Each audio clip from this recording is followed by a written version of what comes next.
안녕하세요. 제가 옛날부터 책을 읽거나 라디오를 듣는 것을 좋아했어요. 문학소녀 수준은 아니었고요. 그냥 취미가 그런 쪽이었던 셈이죠. 성격은 아주 소심했습니다. 아무래도 딸은 자라면서 엄마를 가장 많이 의지하고 기대게 되잖아요. 그런데 저는 어릴 적에 엄마를 여의었어요. 교통사고로 돌아가셨거든요. 야심한 밤 시간대에 일어난 사고였고 목격자는 없었습니다. 네, 뺑소니 사고였던 거예요. 그 당시에는 지금처럼 CCTV도 전국 곳곳에 보편화가 되어 있지 않던 때였고 차량마다 블랙박스가 없던 것은 말할 것도 없었으므로 뺑소니 차량을 찾는 것은 불가능에 가까웠습니다. 하지만 아버지는 어떻게든 가해자를 찾고자 하셨어요. 직접 뺑소니 사고의 목격자를 찾는다는 현수막을 제작해서 곳곳에 걸고 다니셨고 전단지를 만들어서 뿌리기도 하셨어요. 어렸던 저도 아버지 옆에서 멍한 얼굴을 하고 지나가는 사람들에게 전단지를 내민 적이 몇 번 있었습니다. 그러면 사람들은 안쓰럽고 불쌍하다는 시선으로 저를 바라봤었죠. 아이고 어쩌나 애가 아직 어리네. 근데 엄마가 그렇게 떠났으니 저 집이 정말 힘들겠구먼. 그래도 그렇지. 애아빠라는 사람은 일을 다려야 하는 거 아닌가? 저렇게 계속 뺑소니 차만 찾고 다녀서야 될 일인가? 내 머리로는 이해가 안 가네. 저래도 되는가? 사람들은 뺑소니 차량을 찾아내는 것에만 혈안이 되어 계셨던 아버지의 태도를 지적하기도 하였습니다. 사실 그 지적이 옳았지요. 아버지는 혼자가 아니셨고 어린 자식들을 책임지셔야 하는 위치에 계셨으니까요. 그러나 아버지는 전단지를 들고서 집을 나서는 일과에만 절여져 계셨습니다. 다른 건 모르시는 것처럼 구셨습니다. 점점 더 그 행위에만 집착을 하시고 광기 어린 모습으로 전단지를 챙기시는 모습에 저는 망연자실했습니다. 그러시는 동안에 당연히 아버지는 일을 나가지 않으셨고요. 그리 오래 지나지 않아서 집에 돈이 다 떨어졌습니다. 배가 고팠고 돈이 없어서 학교에 준비물을 챙겨가지 못한 지가 꽤 되었습니다. 어느 날 집에 고모가 찾아오셨어요. 그러더니 소주를 드시고 널브러져 계셨던 아버지를 발로 차서 깨우셨습니다. 야, 야 이 자식아! 너 언제 정신 차릴래? 뭐야, 누나 연락도 없이 들이닥쳐서 왜 사람을 못 살게 굴어? 연락을 하면 네가 받기나 하니? 너 왜 이러고 살아? 이러고 살 거면 차라리 죽어! 왜 이렇게 살아서 모두를 힘들게 하느냔 말이야. 너 혹시 믿는 구석이 있어서 그러는 거야? 우리 집안에 돈이라도 혹시 좀 있을까 봐. 그래? 너한테 십시일반으로 돈을 걷어서 몇 푼 쥐어줄 거라고 생각했니? 야, 꿈 깨! 절대 그럴 일 없으니까! 내가 언제 돈 달랬어? 괜히 지랄이야! 야, 야 이 자식아, 어머니 쓰러지셨어. 엊그제 쓰러지셔서 지금 병원에 계신다고! 뭐라고? 어머니가? 원체 건강이 안 좋으셨던 아버지라면 또 모를까. 너무 건강하기만 하셨던 분이 어머니인데, 아니 대체 어쩌다가? 네가 이유를 물어? 감히 네가 지금 이유를 물어본 거야? 네 가슴팍에 손을 얹고 생각해봐 이 자식아. 우리 어머니가 왜 그렇게 되셨는지! 넋이 빠져 계시던 아버지의 뺨을 고모가 세게 후려치셨습니다. 그 광경을 내내 몰래 지켜보던 제가 놀라서 입을 틀어막고 숨을 삼켜야만 했어요. 뺨을 세게 맞고 나신 아버지는 삽시간에 벌겋게 달아오른 당신의 한쪽 볼을 손으로 가만히 매만지시며 눈을 질끔 감으셨습니다. 친할머니께서는 옛날 분이셨고 아들, 딸 차별을 좀 하시던 분이었어요. 그래서 돌아가신 저희 엄마가 아들을 못 낳으신 걸 두고 자꾸만 타박을 하셨고요. 그러신 분이었으니 고모보다는 아버지를 더 당신의 아픈 손가락으로 여기셨음은 불보듯 뻔한 사실이었습니다.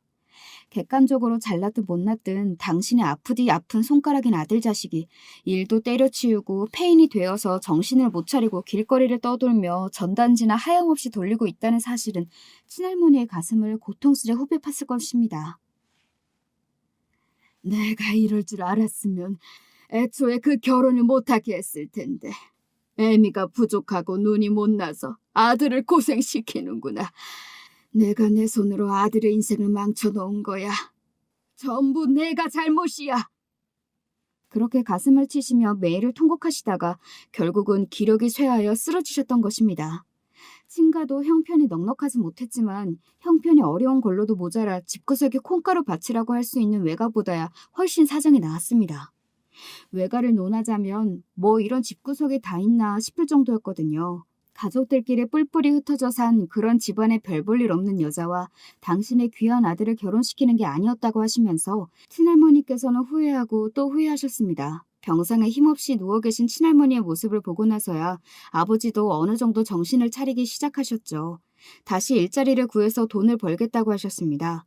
엄마가 사고로 돌아가신 이후 일을 갑자기 그만두시는 바람에 경력이 끊겼던 아버지는 이전보다 더 좋은 일자리를 얻으실 수는 없었어요. 급한 대로 일용직으로 근무를 하면서 돈을 벌겠다 하셨는데요. 그런 일의 특성상 규칙적인 출퇴근이나 정기적인 근무가 보장되어 있지 않았습니다. 그래서 아버지는 일을 다니시며 남는 시간에는 뺑소니 사고 목격자를 찾는 전단지를 돌리셨습니다. 아직 그 전단지를 안 돌린 동네를 찾는 것도 힘들 법했건만 아버지가 대단할 따름이었네요. 혹시 아버지가 전단지를 돌리러 다니시는 걸 아예 멈추지 못하셨기 때문일까요?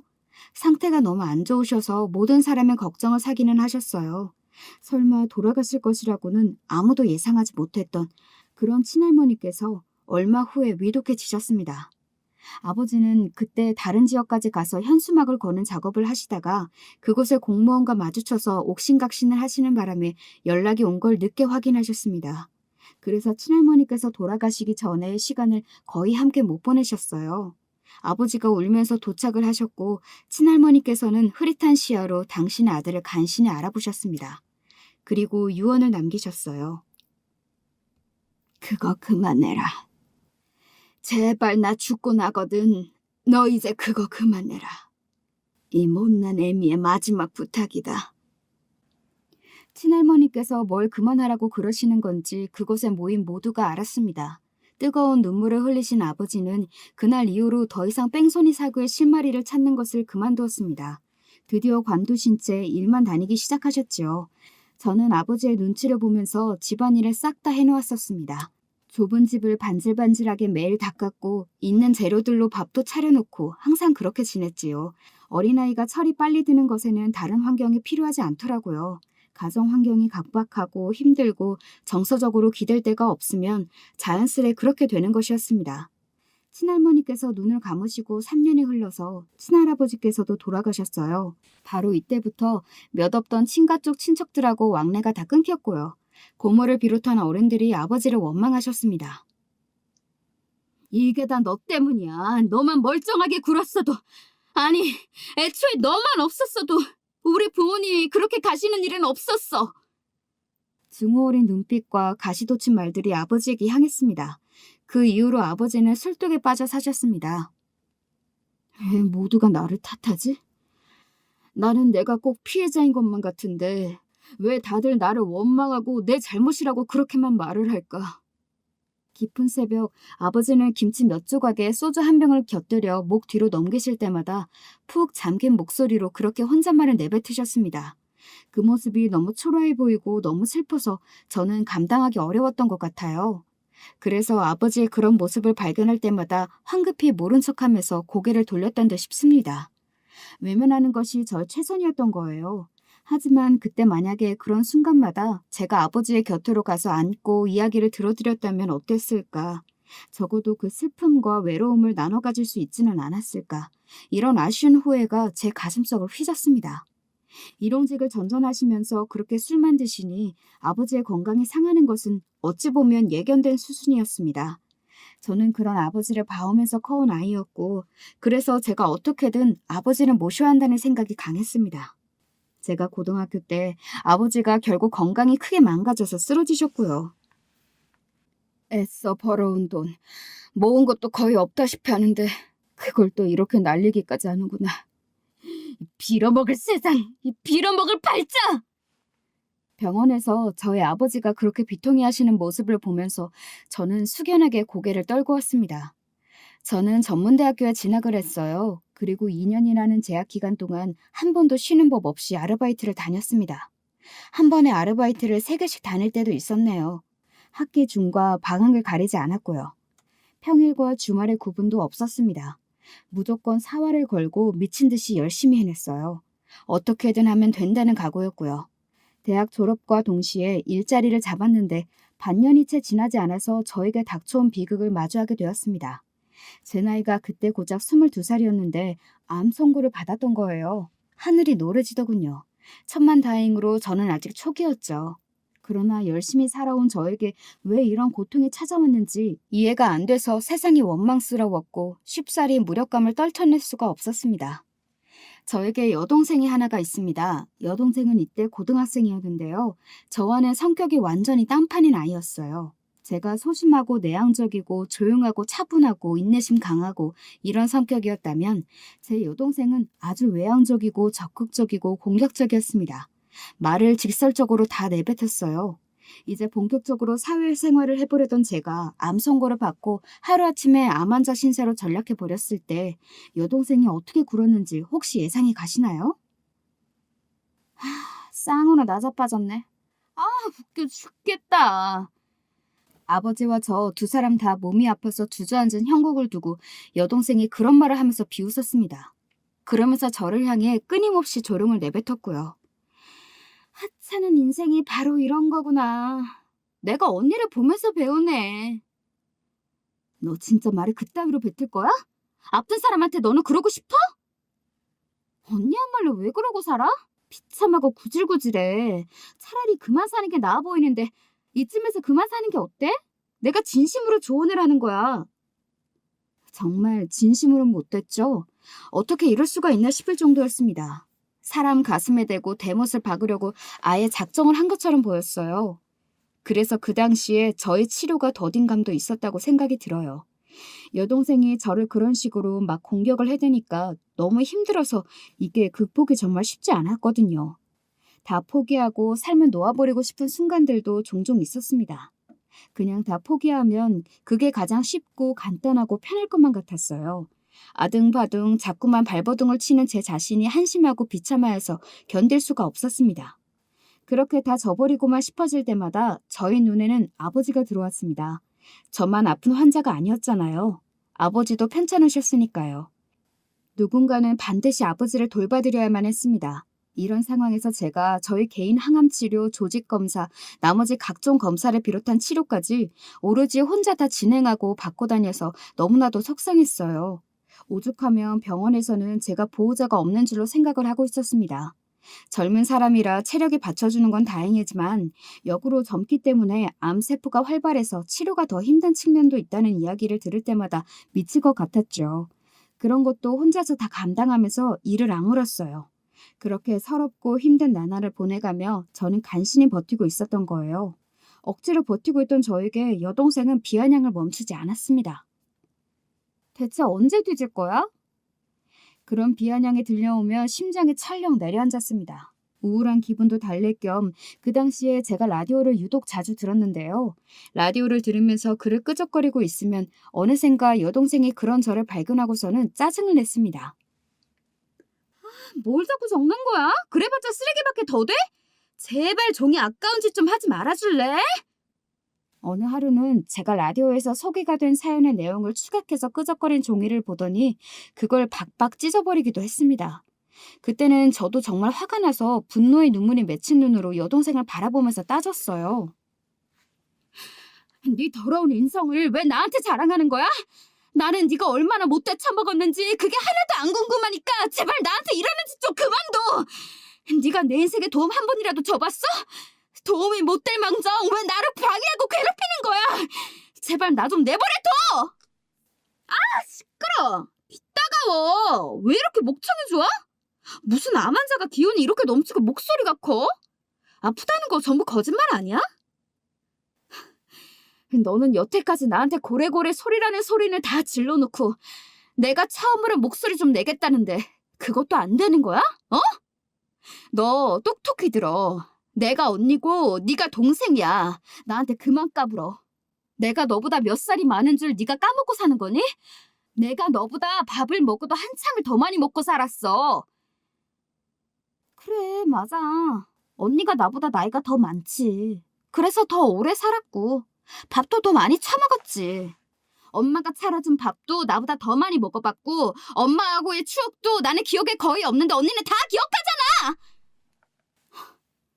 엄마가 돌아가신 지가 언제인데 너는 왜 이제 와서 엄마 이야기를 꺼내고 그래? 나는 언니가 원망스러워. 언니 때문에 우리 엄마가 돌아가신 거야. 너 미쳤니? 진짜 돌아버렸어? 엄마가 돌아가신 게 왜 나 때문이라는 거야?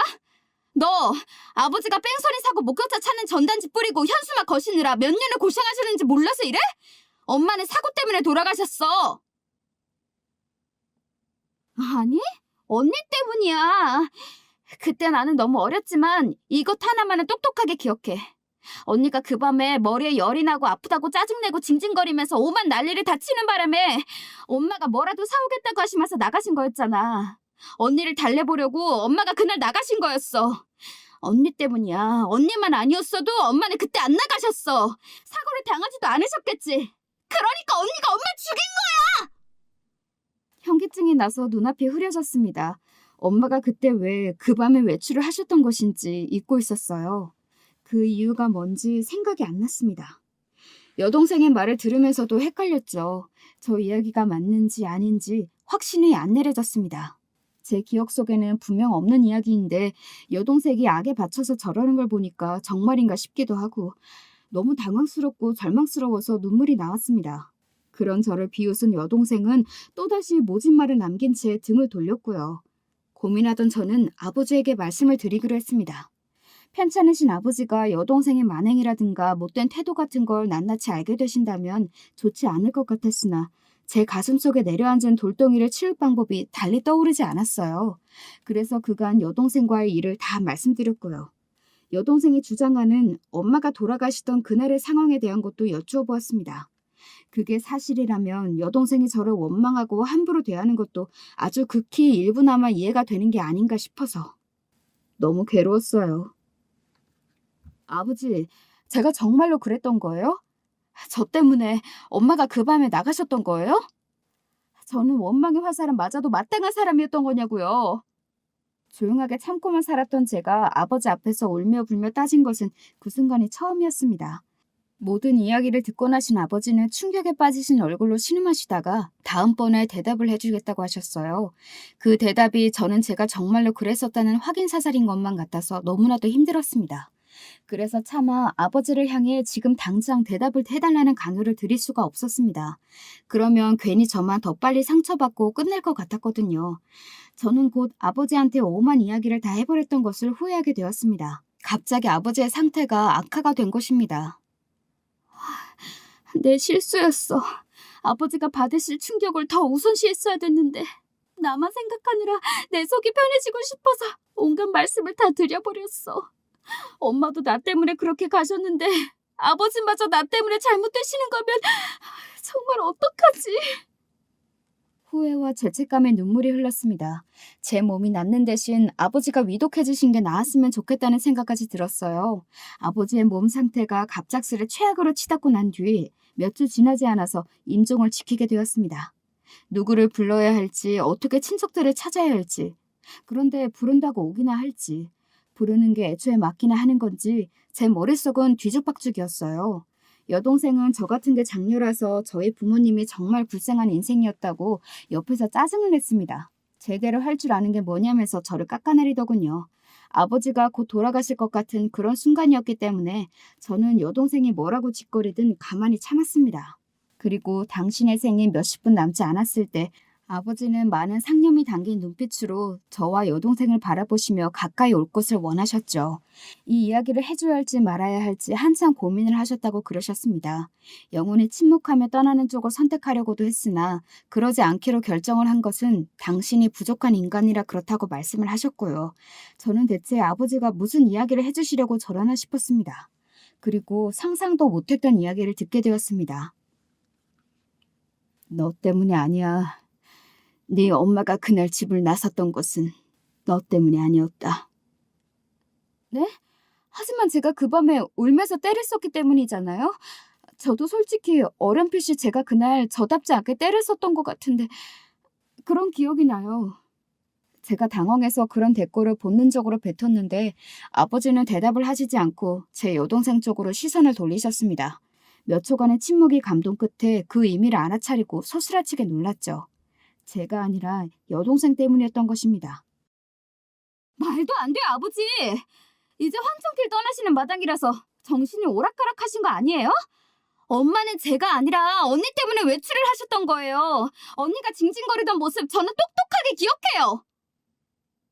네 언니는 너를 위해서 그날 때를 쓰며 보챘던 거다. 네가 꾀병을 부렸으니까. 네? 뭐라고요? 꽁꽁 숨겨져 있던 그날의 진실이 드러나는 순간이었습니다. 어렸던 여동생이 꾀병을 부렸습니다. 관심을 받고 싶어서 그 무렵에 자주 그랬다고 해요. 저는 꾀병을 부리는 법이 없는 아이였건만 여동생은 딴판이었던 것이죠. 그날도 전혀 아프지 않은데 꾀병을 부리는 거라는 사실을 부모님은 다 간파하고 계셨습니다.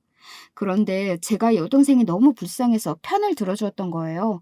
여동생이 시원한 걸 먹으면 열이 안 나고 안 아플 것 같다고 막 부모님을 졸라댔습니다.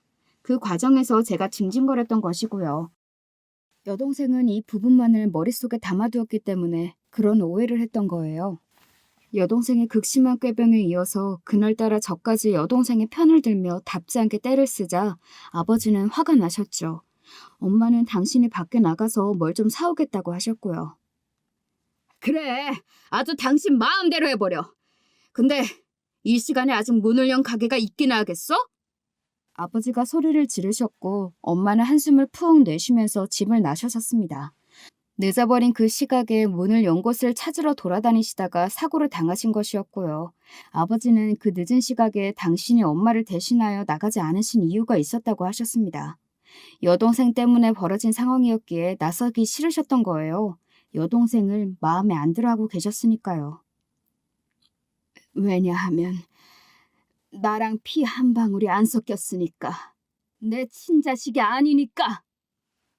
남은 기력을 모두 쥐어짜서 아버지가 그렇게 외치신 순간 저는 너무 놀라서 하마터면 바닥에 주저앉을 뻔했습니다. 여동생은 옆에서 경악에 찬 상태였고요. 알고 보니 여동생이 외삼촌의 자식이었던 거예요. 돌아가신 제 엄마의 오빠 말입니다. 한량이셨던 외삼촌은 그 당시까지 아직 결혼을 안 하신 상태였는데 다방 레지인가 그랬던 여자와의 사이에서 아이가 생겨버린 것입니다. 그리고 그 여자는 태어난 아기를 외삼촌한테 던져두고 며칠 만에 잠적을 해버렸습니다. 외가는 콩가루 집안이면서 남녀 차별도 아주 잘하는 곳이었어요. 딸보다는 아들이었죠. 외삼촌의 아이를 엄마 보고 키우라면서 외가에서 압박을 가했습니다. 엄마는 심성이 여리셨던 분이라 차마 거절을 못하셨던 거예요. 왜냐하면 엄마가 그 아이를 맞지 않으신다면 죄 없는 그 아이는 냉정하게 고아원으로 보내질 운명이었기 때문입니다. 엄마는 아이를 맡겠다고 결정을 내리셨고 아버지는 머리끝까지 열이 받으셨죠. 이혼하니 많이 그런 이야기까지 나왔는데 결국은 엄마의 결정에 따라 그 아이를 둘째로 삼는 것으로 마무리가 되었습니다. 아버지가 내거신 조건은 그 아이를 둘째 자식으로 삼는 대신 이제 영영 외가와 인연을 싹 다 끊는 것이었어요. 외가 때문에 보통 시달리고 신경을 써오신 게 아니었거든요. 그래서 엄마가 당신의 가족들과 인연을 싹 다 끊으셨고 그 아이는 제 하나뿐인 동생이 되어 자라났습니다. 그렇게 내 식구가 되었으나 아버지는 속으로 사실 제 여동생이 외삼촌의 아이가 맞기는 한 건지 싶은 의심까지 품으신 적이 있었다고 하더군요. 외삼촌과 놀아났던 그 여자가 다른 남자와는 그 시기에 놀아나지 않았으리라는 보장이 없다는 게 아버지의 생각이었습니다. 이 모든 진실이 밝혀진 가운데 여동생은 충격에 휩싸여서 결국 바닥에 콰당 소리를 내며 넘어지듯 주저앉고 말았어요.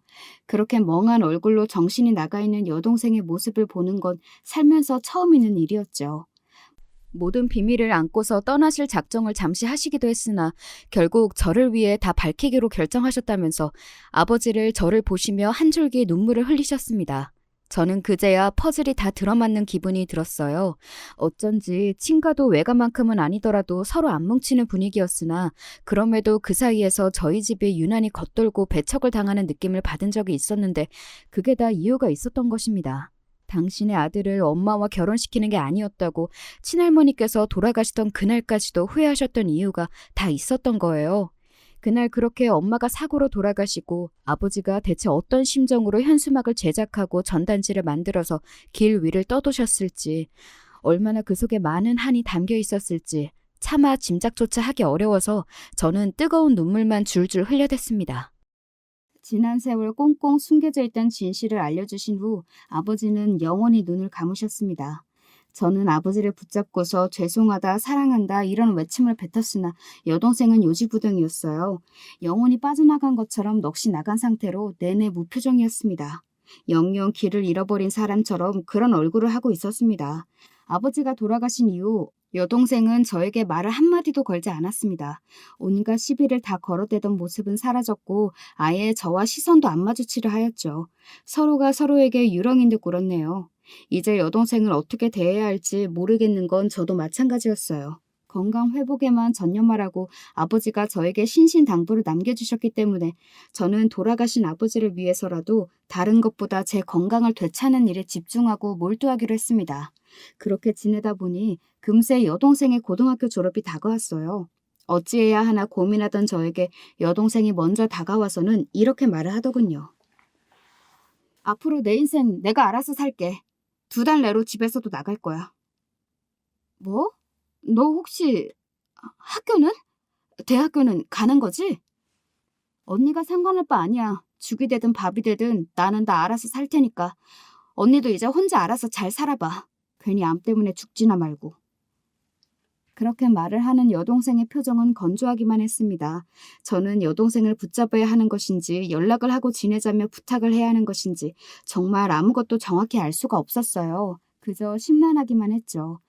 여동생이 집을 떠나기 전에만 제 마음을 확실히 정리해서 대화를 나눌 생각이었는데요.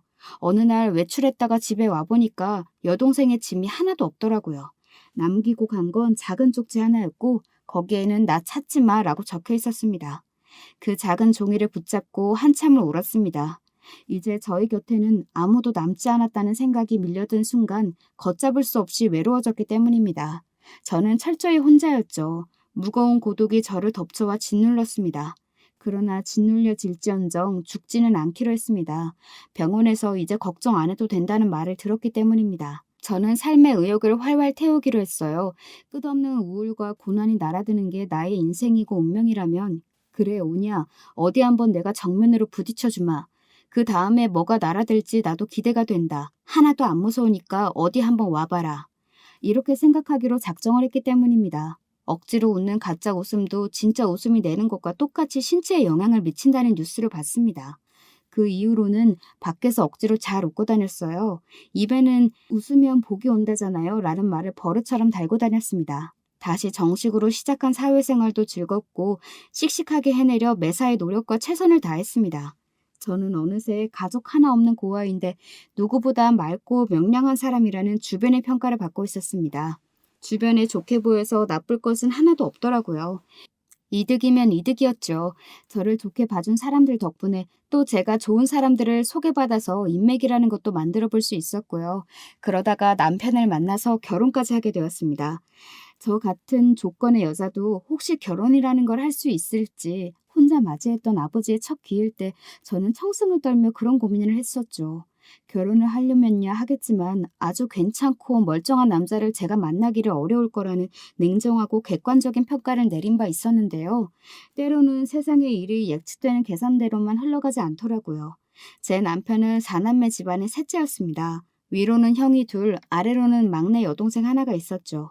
시댁은 빼어나게 잘 살지는 못했으나 적어도 돈 때문에 걱정하면서 살아본 적은 없는 집안이었어요. 3형제가 모두 무난하게 4년제 대학을 나왔고요. 큰아주버님은 사회생활에 첫 발을 내디디셨던 회사에서 한 번도 이직을 안 하시고 근속 중인 분이셨습니다. 조용하고 우직하고 성실하신 분이었고요.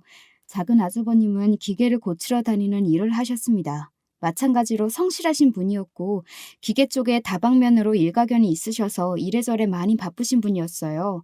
2분 다 결혼들을 하셨는데 형님 2분은 공통적으로 직업은 뚜렷하게 있다고 보기 어려웠으나 친정 집안이 유복한 편이었습니다. 아주버님들이 재산이 좀 있다고 할 수 있는 처가들을 두셨으니 결혼을 똑같이 잘하신 셈이었죠. 제 남편 또한 자기 형들하고 성격이 비슷합니다. 내성적인 편이고 성실했죠. 평범한 중소기업에서 재직 중이었어요. 가타부타 말을 많이 하지 않고 자기 할 일을 잘하니 남편은 주위에서 평판이 좋았고 여자들에게서 인기도 좋았습니다. 그런 남자와 제가 결혼을 하게 되었으니 인생이 흘러가는 게 너무 의외라는 생각이 들었네요. 저에게 가족이 없다든지 모아놓은 돈이 너무 적다든지 재산이라고는 오래된 작은 빌라 한 채가 전부이라든지 하는 그런 객관적인 저의 조건들을 남편은 신경도 쓰지 않았습니다. 내가 좋으면 된 거지. 사람 마음은 원래 그런 걸 보고 움직이는 게 아니야. 그렇게 말을 하는 남편을 보면서 저는 이 남자가 속물적인 것하고는 꽤 거리가 멀다는 것을 단번에 알 수 있었네요. 삼형제는 나이 터울도 적어서 한 뭉텅이인데 막내딸인 시누이가 좀 늦둥이었습니다. 그래서 저희 부부가 결혼하던 때에 아직 대학생이었는데요. 놀랍게도 해외에서 대학교를 다니고 있었어요. 그러니까 유학생이었던 것이죠. 집안의 전폭적인 지원을 받았고요. 시누이는 온 가족의 사랑을 받는 막내딸이라고 할 수 있었습니다. 시부모님께서 연세가 좀 있으셨는데 아들들은 알아서 잘하고 잘 사는 시커먼 사내 놈들이라 아무 걱정도 안 되지만 멀리 타국에 보내놓은 어여쁜 딸내미는 하루에 12번도 더 걱정이 된다고 하셨습니다. 시간 맞춰서 꼬박꼬박 시누이한테 연락을 하시는 게 두 분의 낙이었어요. 아주버님들과 남편 셋 다 어딘가 조용하고 무뚝뚝한 편인데 시누이는 성격이 활발하고 애교도 있는 편이라서 시부모님의 마음이 사르르 녹는 듯 보였습니다. 저는 그런 시누이가 같은 여자로서 너무 부러웠어요. 그래서 시누이를 만났을 때 그 앞에서 솔직하게 말을 했었고요. 아가씨처럼 성격 좋고 공부도 잘하고 집안에서 사랑받고 그럴 수만 있다면 저는 진짜 소원이 없을 것 같아요. 아가씨 너무 부러워요. 그렇게까지 속마음을 투명하게 내보일 생각은 아니었는데 말이 그렇게 나가버려서 혹시 제가 실수한 건가 싶었습니다. 하지만 시누이가 저를 보는 눈이 반짝반짝 빛나기 시작한 거예요. 오빠들이 자꾸 저한테 너는 언제 철이 들 거냐고 평생 철이 없게 생겨 먹었다고 장난으로 막 그렇게 말을 하는데요. 사실 저는 제가 진짜 철이 좀 없다고 생각을 하거든요. 누군가 저한테 부럽다고 말을 해주면 저는 그게 그렇게 좋을 수가 없어요. 잘났다는 소리 듣는 게 세상에서 제일 즐거워요.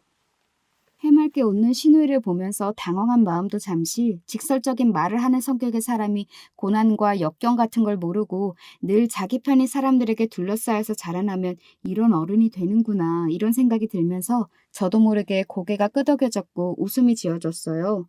여동생이 얼핏 떠올랐지요. 시누이가 저를 무척 마음에 들어 했는데요. 그러자 자동으로 시부모님 역시 저를 마음에 들어 하셨습니다.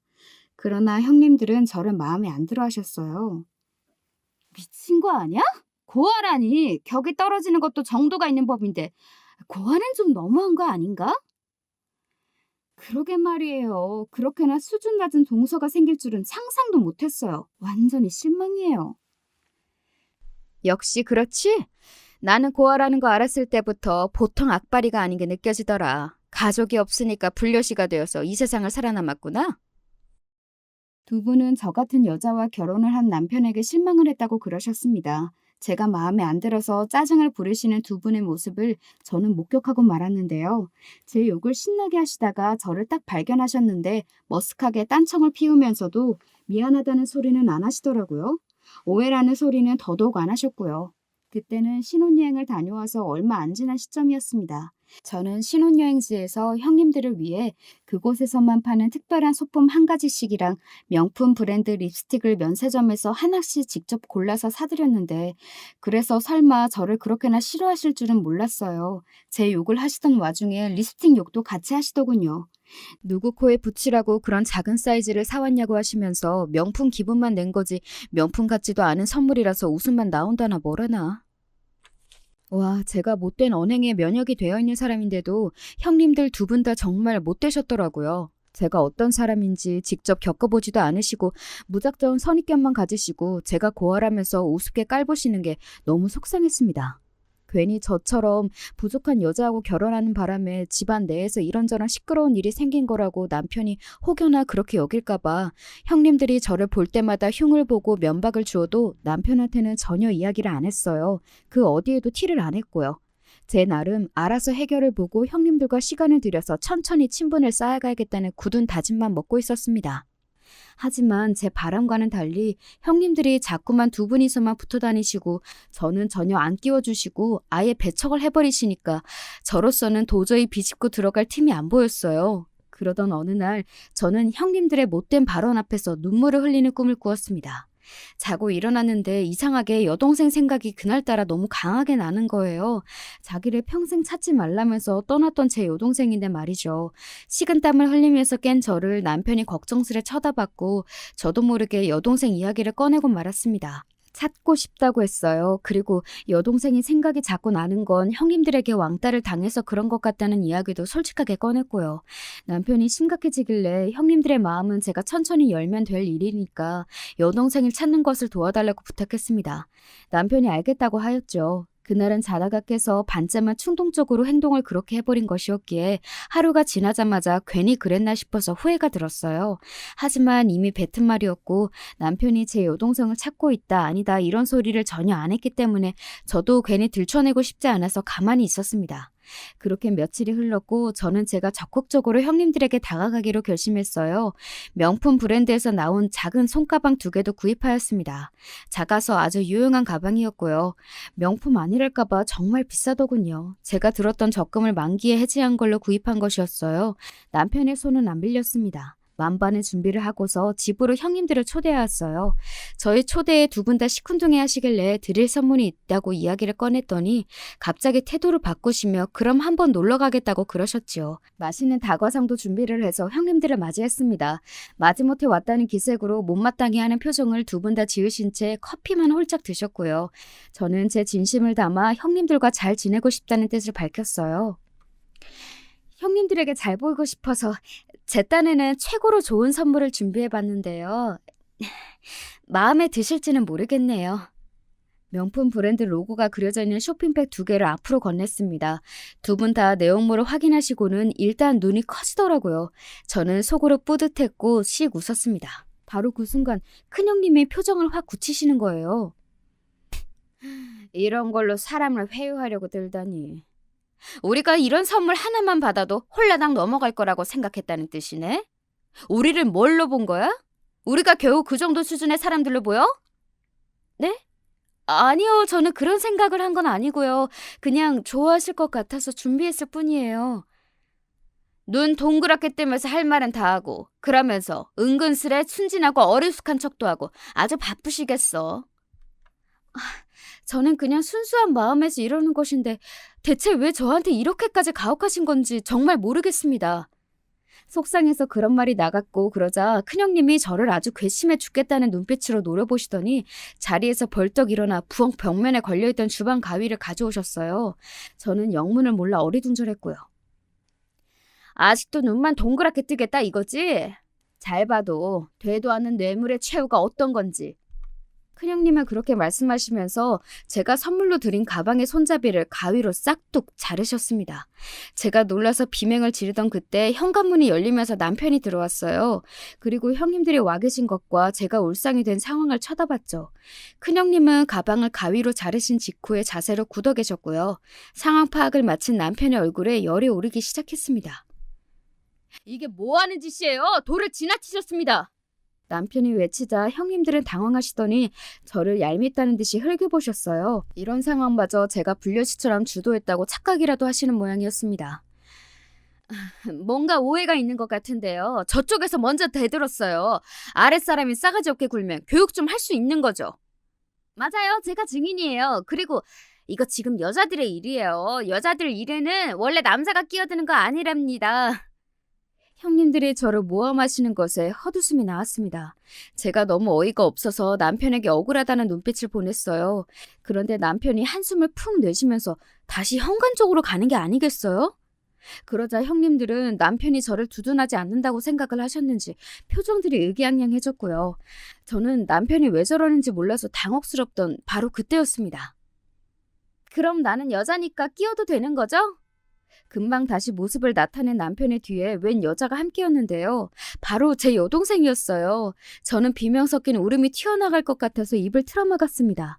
당황한 형님들을 향해 남편은 멀리 떨어져 사느라 소식을 못 주고 받으며 살았다고 하면서 제 여동생의 소개를 자연스럽게 했습니다.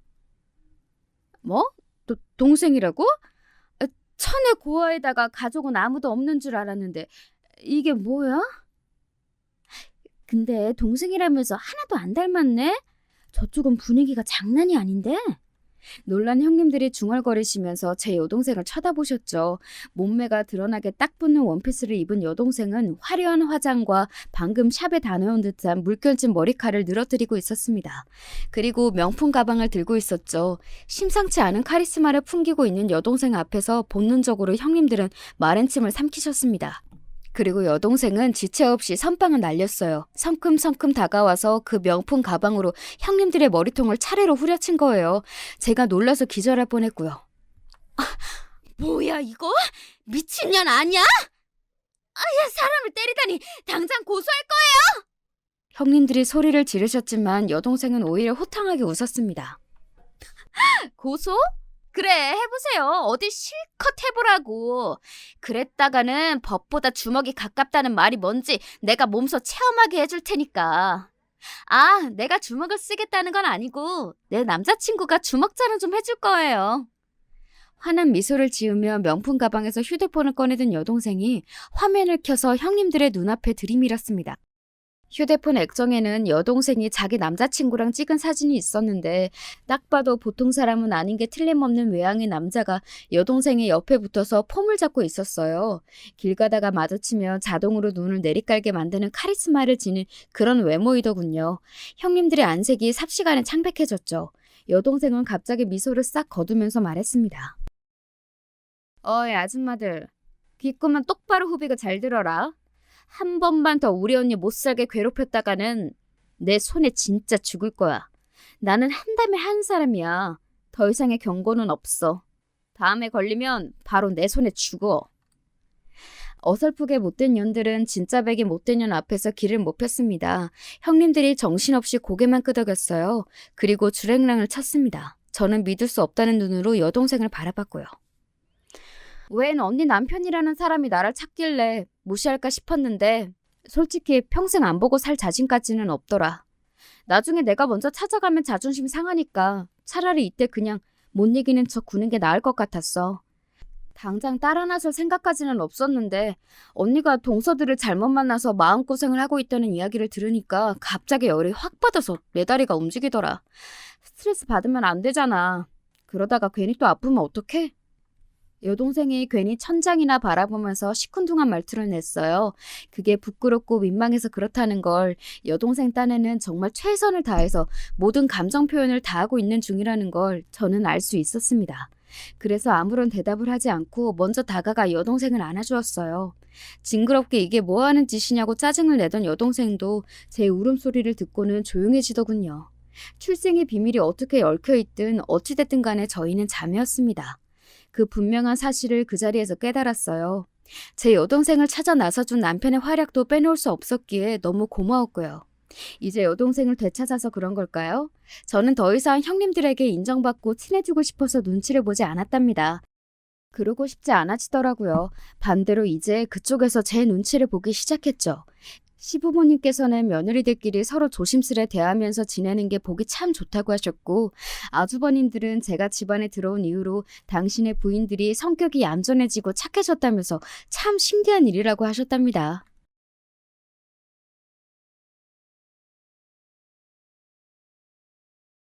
안녕하세요. 저도 슬슬 갱년기에 접어들어가는 건지 작은 일에도 화가 나고 참기 힘들어진 것 같아요. 40대가 돼서 그런지 아님 화날 만한 일이 많아서 그런지 이젠 헷갈리네요. 전에 어디 유튜브 영상 보니까 자식 키우고 시집살이하고 남편만 보고 사셨던 분들이 그렇게 억울해하고 한이 많다고 하시더라고요.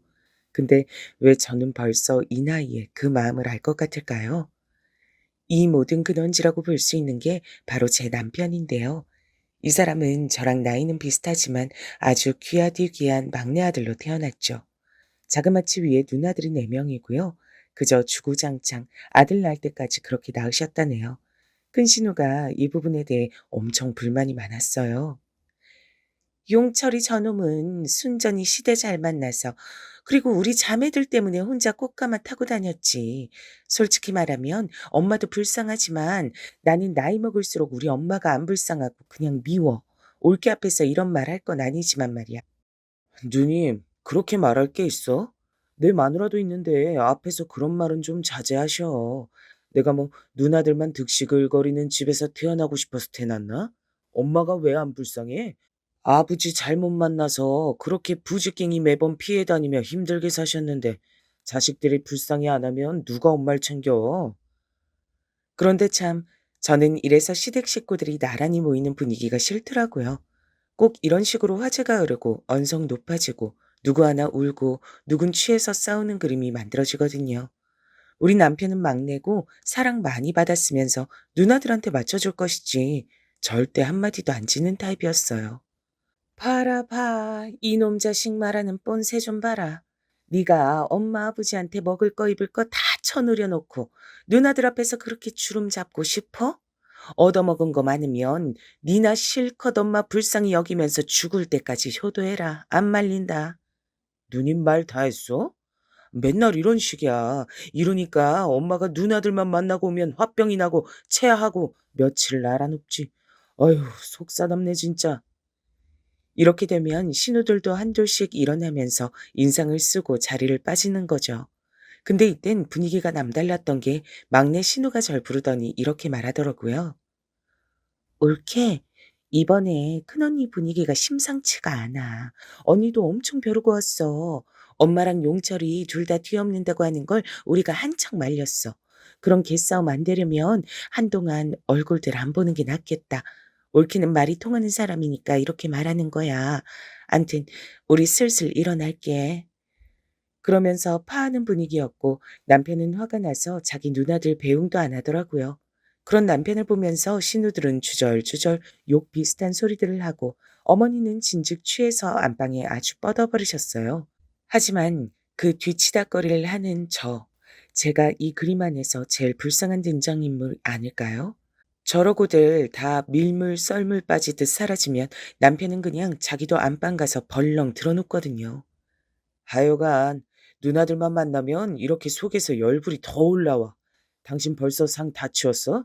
주전부리로 먹을 만한 거 다시 조그맣게 차려와. 엄마 일어나시면 한 잔 더 하게.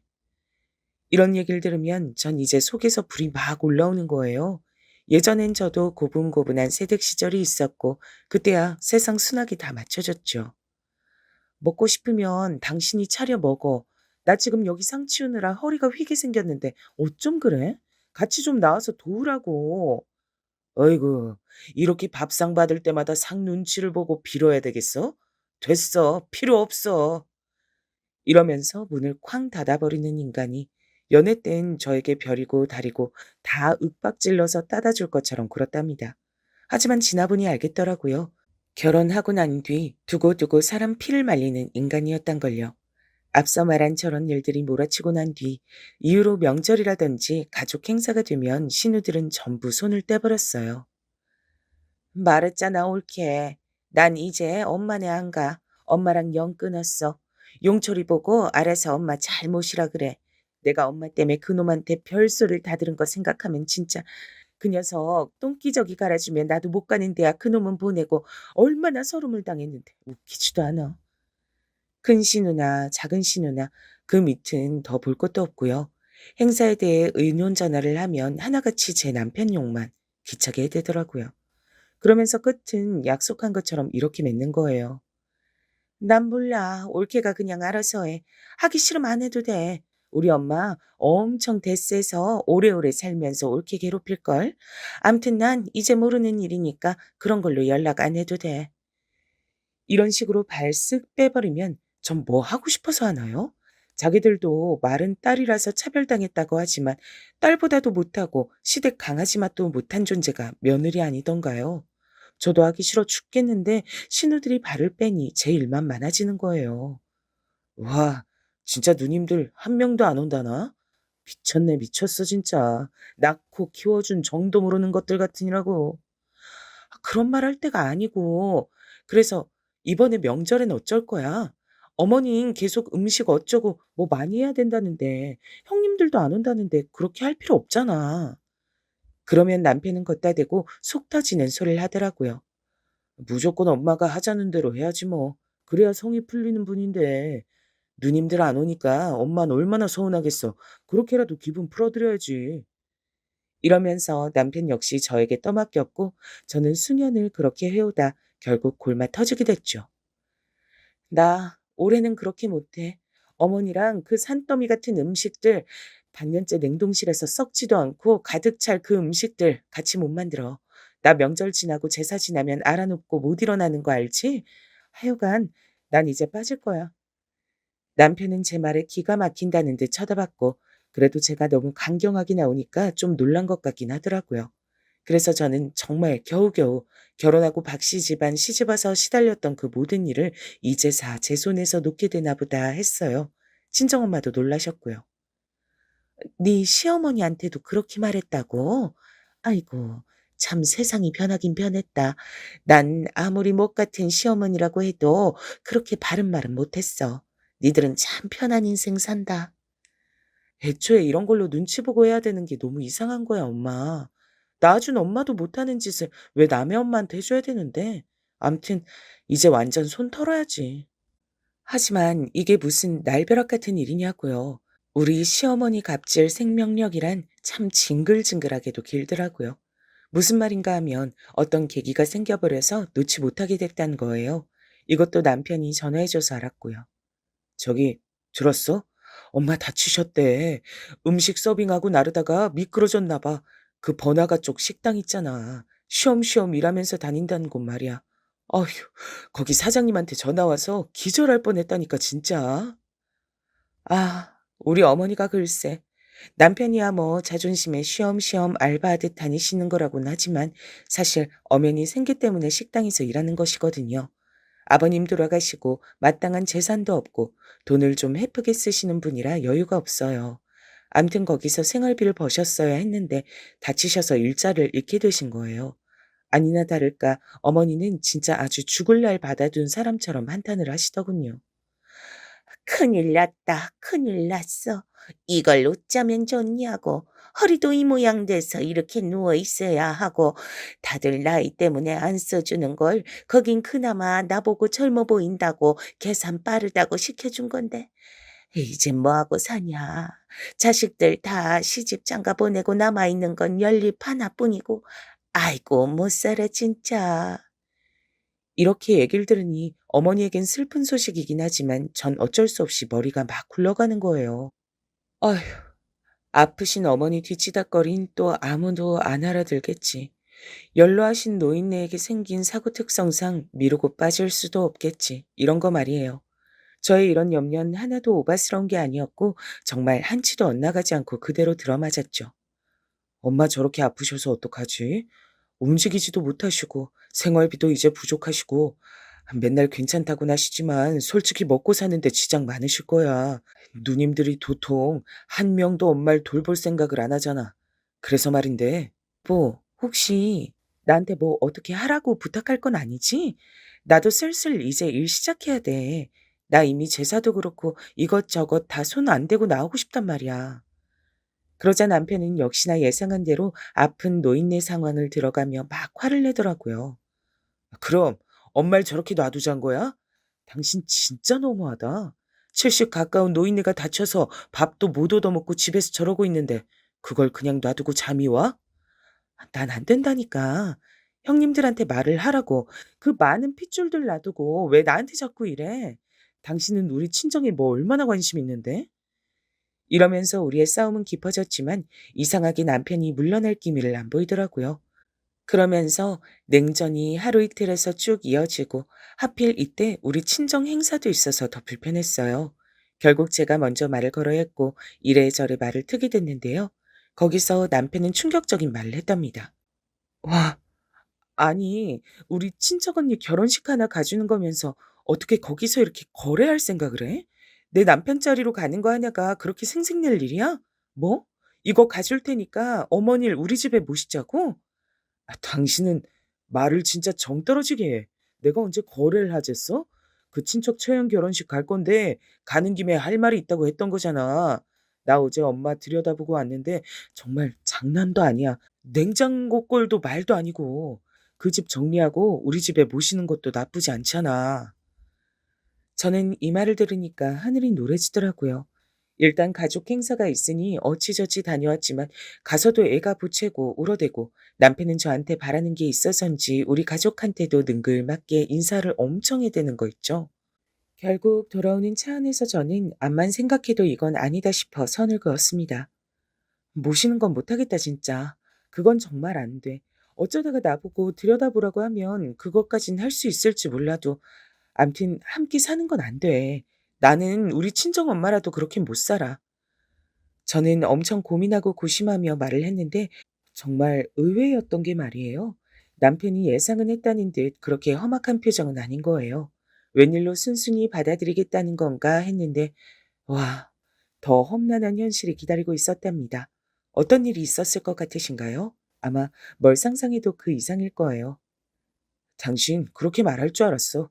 그래서 나도 방법을 생각해 봤는데 노인네 저렇게 혼자 둘 순 없고 당신도 싫다고 할 거고. 그러고 뜸들이는 게 점점 좀 쎄한 거예요. 기다려봤더니 세상에 전 너무 놀래서 턱이 빠질 듯 입이 벌어졌어요. 이 200만 원? 어머니? 어머니한테 매달 그렇게 200만 원씩 드리자고? 그럼 어쩔래? 엄마 다리 저렇게 대고 질질 끌면서 움직이셔야 돼.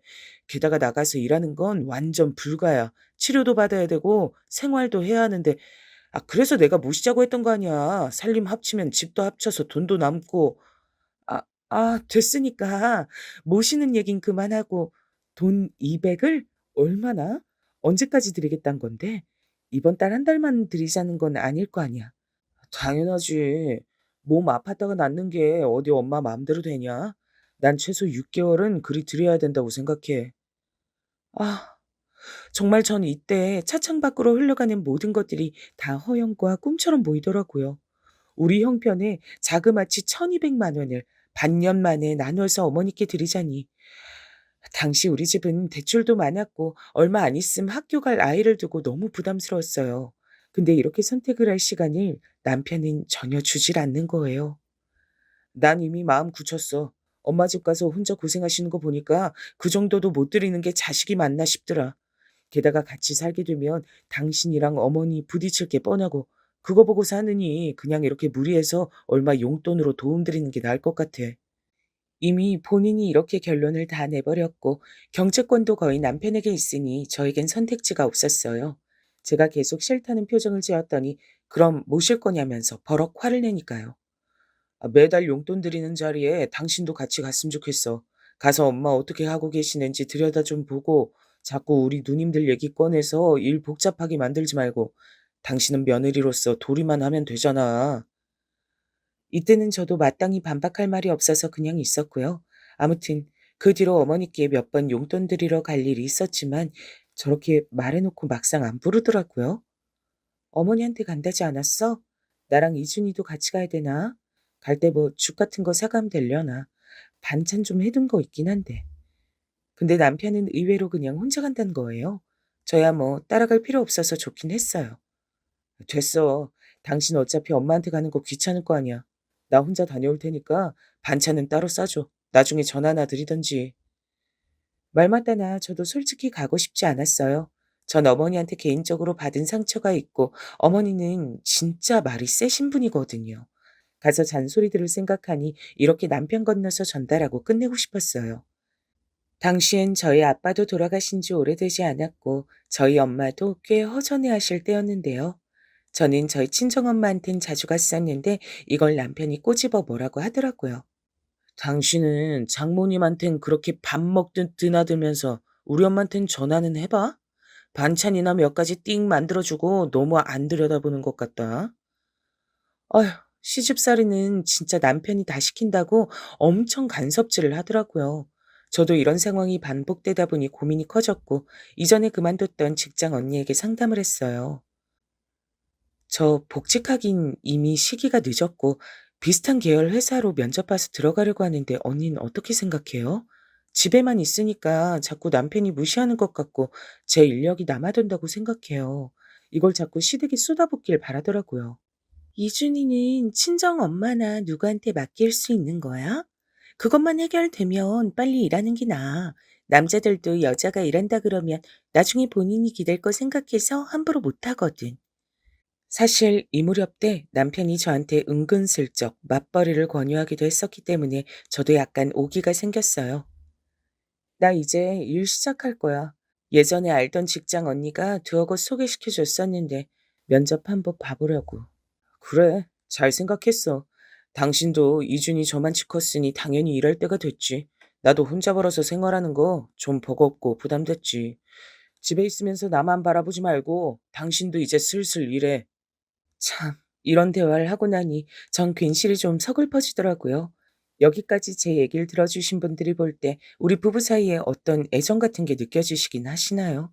그냥 정말 어떤 기업체를 운영하는 것처럼 뭔가 목적을 갖고 그게 달성되기 위한 퍼즐들처럼 맞물려 사는 것 같아요. 전 시댁 문제만 아니었어도 남편이랑 무던히 잘 지냈을 텐데 이 사람은 애 낳고 난 뒤부터 자꾸 어떤 역할들을 강조하더라고요. 암튼 저는 이후로 새로이 취업을 했으나 뭐랄까요? 정말이지 우리나란 아이 낳고 일하는 여자에게 좋은 환경은 아닌 것 같아요. 같은 여자건 아니건 결혼을 하고 안 하고에 따라서 이해도도 너무 떨어지더라고요. 우리 애가 아파서 제가 잠깐 휴가를 냈는데 그 다음날 같은 부서 여직원들이 뒷담을 하더라고요. 난 이래서 애 엄마들이 싫어. 앞서 그만둔 그 아줌마도 툭 하면 애 아프다고 연차 쓰고, 친정엄마가 봐주신 거 갚아야 된다고 가족여행 간다고 휴가 불쑥 내질 않나. 아, 이번에 새로운 아줌마도 저러고 있는 거 보니까 진짜 결혼하기 싫어진다. 아, 짜증나. 화장실에서 이런 소리를 듣고 깜짝 놀란 저는 나중에 조용히 사무실로 돌아가 못 들은 척 했어요. 근데 앞서 제 욕을 하던 그 여직원이 아무렇지 않게 생글생글 웃으면서 말을 걸어오더라고요. "애기는 괜찮아진 거예요? 앞으로 혹시 불편한 일 있으면 미리 말씀해 주세요. 저희 다 맞출 수 있거든요. 마음고생하셨겠어요. 요거 드세요." 그러면서 뭐 사탕 같은 걸 주고 가는데 사람이 너무 앞뒤가 다르게 느껴져서 무섭더라고요. 그 부분을 집에 와서 남편에게 토로했는데 전 남편의 반응에 더 스트레스를 받았어요. 아, 뭘 그런 걸 갖고 그렇게 일일이 기분 나빠해. 그냥 참고 다녀. 당신처럼 경력 뚝 잘라진 사람 다시 불러다가 200씩 주고 쓰는 거 당연한 일 아니야. 그 여직원들 대학 멀쩡히 나오고 거기 근속하면서 착실히 급여 올린 애들 아니야. 당연히 흠잡을 게 눈에 보이고 싫겠지. 아, 여보, 내가 뭐 대단한 말을 바랬어? 나 간만에 직장 들어가서 이렇게 일하기 시작했는데 그냥 내 역성 좀 들어주고 그러면 안 돼? 그렇게 징징대는 거 들어줘서 뭐가 달라지는데? 맨날 징징거리는 횟수만 늘고 양만 늘어갈 뿐이야. 그리고 당신이 돈 버는데 도움 하나도 안 돼. 빨리 차가운 현실 깨닫고 버티는 수밖에 없어. 반대로 난 밖에서 얼마나 고생하는지 알겠지? 알면 좀 잘해. 정말 정나미가 뚝뚝 떨어지는 말투로 이렇게 얘기하는데, 그래요. 저도 맘 같아선 이 모든 걸 깨부시고 당당하게 직장 다니고 남편 코도 납작하게 해주고 싶었더랬죠. 하지만 애들은 왜 엄마가 일하기 시작하면 그렇게 아픈 걸까요? 저희 친정엄마가 애를 봐주셨는데 글쎄 독감에 걸렸다지 뭐예요. 아까 소아과 데려갔더니 독감이래더라. 나랑도 뭐 격리하는 게 좋을 거랬는데 나도 옮은 것 같아. 아, 나부터 누가 머리를 때리는 마냥 아파가지고 힘들어 죽겠다. 이준이도 5일은 어린이집 못 가고 격리해야 된단다. 어떡하면 좋냐 이걸. 결국 저는 이걸로 실랑이를 벌이고 어떻게 막아보려고 하다가 친정엄마가 폐렴까지 확장돼 입원하시면서 제 손으로 사직서를 내게 됐습니다. 남편도 이땐 한숨을 푹푹 쉬며 어쩔 수 없겠다며 포기를 하더군요. 별 수 없지 뭐 어떡해. 그리고 아 참 당신도 시간 되면 엄마한테 좀 다녀와 줄 수 있어? 아니, 아니. 그 장모님 돌봐드리고 시간 되면 가달란 얘기야. 내가 지난달 첫 주인가 가고 엄마한테 못 갔거든. 반찬 혹시 먹을 만한 거 있으면 좀 갖다 드려 줘. 솔직히 기분 좋은 제안은 전혀 아니었는데 저도 어머니 댁이 너무 안 가보긴 했거든요. 그래서 저희 엄마 드릴 거 한 번에 만들 겸 휘리릭 반찬을 4~5가지 정도 했어요. 그래서 재빠르게 어머니께 갔는데 전 여기서 꽤 충격적인 얘기를 듣게 됐답니다. 네? 아니 저기 어머니 300만 원씩 받으셨다고요? 누구요? 어머니 아들이요? 그러자 어머니는 아주 눈에서 하트가 쏟아져 나올 것 같은 표정으로 답을 하시는 거예요. 전 기막혀 죽겠는데 말이죠. 그럼 우리 아들이 최고다 진짜. 딸년들이라고 눈 감고 지 엄마 등쳐먹을 생각만 하지. 자식 역할하는 건 우리 아들밖에 없어. 내가 아주 식당에서 일하면서 넘어져서 닥치기도 했지만 그 옆에 애들 기싸움에 밀려서 그만둔 것도 있는데 아무튼 다달이 이렇게 받으니 우리 아들 덕분에 호강하지 뭐냐. 이날 어머니가 저붙들고 진짜 거짓말 안 하고 한 4시간을 본인 얘기만 떠들어대셨어요. 듣자 하니 다리 다쳐서만이 아니라 거기 아줌마들이랑 싸우고 사이도 안 좋으셨더만요. 그 기에 눌려서 그만두신 걸 남편은 왜 그렇게 불쌍하게 말했던 걸까요? 게다가 어머니는 모르시는 게 없으시더라고요. 아 참. 그리고 너 일 그만뒀다면서 우리 용철이 혼자 벌어 300씩 주긴 힘들 건데 웬만하면 니도 좀 버티지 그랬나? 세상에 쉬운 일이 어딨어? 가슨 아들이 너 보고 애 엄마라고 욕한다고 쪼댔다며? 그리고 이준이도 아프고 사돈도 아프고 하니 어쩔 수 없었다지만 그래도 좀 참아보지. 돈 200이 어디서 쉽게 나오나?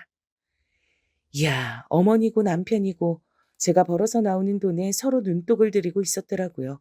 제 사정이 뭐고 어떻건 간에 전혀 상관도 안 하고 딱 한 달 받았던 월급 200을 그렇게들 서로 아쉬워하는 거예요. 하지만 제 안은 여전히 의문이 있었고 집에 돌아와서 곧장 남편에게 따졌어요. 300만 원이라니? 나한테 200 드린다고 하지 않았어? 우리가 어디서 그런 여윳돈이 있어. 나보곤 카드값 나가는 거 따박따박 가계부 쓰라고 하고 하나씩 다 검사하더니 어머니한테 300이나 드리고 있었던 거야? 남편은 이때 슬쩍 난감한 표정을 지었지만 이내 그런 얼굴은 금방 사라지고 얼버무리더라고요. 엄마 아프고 치료받을 것도 있고 한의원도 다닌다 그러는데 그거 일일이 다 먹이긴 힘들어서 그랬어. 6개월만 드리는 거고 그리고 뭐 내가 당신한테 피해 끼친 건 없잖아. 당신이 번 월급 달라고 하기로 했어. 뭘 했어. 내가 번 돈 내 엄마 준다는데 그렇게 기분 나빠? 저는 이 대화를 통해 제가 얻은 건 없다는 걸 알았지만 이상하게 기운이 쭉 빠지더라고요. 더 싸우고 싶지도 않고 언쟁을 벌이고 싶지도 않고요. 이제 남편과 제 사이에 더 나눌 뭔가가 없을 것 같단 슬픈 예감이 들었어요. 하지만 제가 이렇게 마음을 놓아버릴 여유도 없이 그놈의 집안 행사는 또 찾아오고 말았네요. 그건 바로 어머니 칠순잔치였죠. 남편이 아닌 어머니 본인이 직접 전화해서 저한테 욕을 하시더라고요. 그간 딸만 넷 낳고 아들 하나 낳기까지 고생하면서 살아온 내 인생이 너무 서글퍼서 좀 대접을 받고 싶다. 내가 그래도 늙음하게 말년에 복이 있긴 한 거지. 이준어멈 네가 좀 제대로 준비해줘봐라. 반짝반짝하고 촌스럽게 시뻘겋게 그렇게 좀 해줘라. 남들 다 그리 하더만. 뭔 놈의 요구사항은 그렇게 까다로우신지. 본인이 직접 전화해서 부탁하는데 싫다고 할 수도 없고요. 남편에게 이런 상황을 말했더니 또 얄팍하게 말을 뱉더군요. 엄마가 해달라면 좀 그렇게 해드리면 되지 뭐가 문제야. 부페랑 연동돼 있는 홀들 많을 테니까 당신이 인터넷으로 좀 알아봐. 아마 전 이 무렵 때부터 남편과의 대화를 짧게 끊었던 것 같아요. 길게 말해봐야 속만 터지고 이상하게 새벽쯤만 되면 우울감이 들고 남편과 한방 쓰기도 싫더라고요. 어느 순간부터 아이방에 와서 자꾸 남편과는 최소한의 소통만 했어요. 헌데 사람이 누울 자리를 보고 눕는다고 이런 요구를 하더라고요. 우리 남편 70년대 사람인데 왜 이렇게 고지식하고 50년대 아저씨들 같을까요? 당신이 지금 이 집에서 딸이자 며느리 노릇을 하는 셈이니 이번엔 누님들을 좀 중재해서 불러 모아봐. 다른 날도 아니고 칠순이잖아. 내 말은 누님들이 들은 척도 안 해. 같은 여자니까 당신이 뭐라 얘기 좀 해봐. 전 조금도 내키지 않았지만 진짜 이 큰 행사만 끝내고 두고 보잔 생각이었어요. 하나씩 시든 일도 끊고 무슨 일이 있어도 거들지 않겠다고 다짐을 했었더랬죠. 하지만 제 말을 들은 신우들 역시 순조롭게 따라와 주진 않았고 이게 뭐라고 제가 중간에서 고생을 해야 되는 건지 답답했어요. 이제 더 이상 제 앞으로 말려드는 일거리 다 받고 싶지 않더라고요. 뭐? 나보고 알아서 하라고? 나 지금 지난주도 대전 갔다 오고 다음 준 중국 가야 돼. 내가 가고 싶어서 출장 다니는 거 아닌 거 알지? 칠순이 일생에 어디 2번씩 오는 것도 아니고 이제 와서 손 뗀다 그러면 어떡해. 처음부터 하질 말든가. 그러더니 제 교통 아닌 표정을 보고 자기도 좀 긴장이 됐나 봐요. 이상하게 갑자기 달래기 시작하더라고요. 다른 날도 아니고 칠순이잖아. 우리 엄마 어린애처럼 그날만 손꼽아 기다린다고. 이번만 잘 좀 넘어가 주라. 내가 이번에 중국 가서 장모님 선물도 같이 사올 테니까 당신도 그걸로 장모님한테 생색 내고 아무튼 서로 잘하고 살면 좋은 거지 뭐. 어? 누가 보면 제가 이 말에 혹해서 다시 손댄 줄 알겠지만 전 이걸 통해서 완전히 마지막으로 시댁 업무를 끝내고 뿌리를 다 뽑아버리고 싶었어요. 그러고 칠순 일주일을 앞두고 무려 저는 독감에 걸리게 되어 엄청 아팠거든요. 하하. 근데 남편은 이때도 손이 발이 되도록 빌더라고요. 여기 약 좀 사왔어. 나도 애도 마스크 다 끼고 있으니까 당신도 안 옮기게 조심하고. 아니 또 옮기 시작하면 계속 수건 돌리기도 아니고 고생하니까 하는 말이야. 암튼 좀만 힘내. 연락은 나도 돌릴 테니까. 결국 자기 엄마 칠순 무더니 좀 준비해 달라고 저러는 거였죠. 그래서 어찌저찌 저도 수행 맞아가며 나았고 칠순도 뭔 정신인지 모르게 초대 가수까지 섭외해서 끝냈답니다. 근데 행사가 끝날 그날 저녁 말이에요. 그나마 저랑 말귀가 통했다고 생각하는 막내 신우로부터 전화가 왔어요. 그리고 저한테 곧장 따지기 시작하는 거예요. 옳게. 좋은 날 애쓰고 고생 많아서 나도 그냥 좋은 말만 해주고 싶은데 내가 우리 남편한테 면이 도통 안 서서 말이야. 우리 남편이랑 나랑 힘껏 수고비도 져주고 했는데 어째 이 시간이 될수록 용철이랑 얽힌 인사 한마디가 없어? 손님 초대해놓고 그러면 안 되지. 네? 수고비, 그게 무슨 말씀이신지 저흰 받은 게 없는데. 저는 일단 끊고 뭔가 이상해서 곧장 남편에게 물어봤는데 이렇게 말하는 거예요. 아, 난 뭔 얘기인지 모르겠어. 아까 누님이 주는 거 받긴 했는데 그대로 다 어머니 드려버렸어. 아휴, 그냥 다들 직통으로 저 빼고 얘기하면 안 되는 건지. 그래서 저도 막내 신우에게 얘기했는데요. 괜히 박씨 집안 사람들이 아니었어요. 진짜 말구녕이 안 통하더라고요. 난 엄마랑 연 끊은 지 오래야. 어디까지나 옳게는 수고했다고 돈 쥐어준 거라고. 남편 간만에 처가 행사 데려가서 돈 크게 쓰게 했는데 면이 안 서잖아, 진짜. 계속 투덜대고 짜증난다는 신우 때문에 결국 아직도 독감에 여독이 남아 몽롱한 제가 별로 말도 안 나눠본 막내 신우 남편에게 전화해서 직접 감사 인사를 했었답니다. 남편한테 말하니까 괜히 지 매형만 욕하더라고요. 얼굴 한번 안 비추다가 딱 한 번 와서 돈 좀 썼다고 그 더럽게 생색내네 진짜. 어휴, 다시는 얼굴 안 봐야지 진짜. 그러면서 저는 정말 그 어떤 공도 치아받지 못하고 그렇게 칠순을 흘려보냈죠.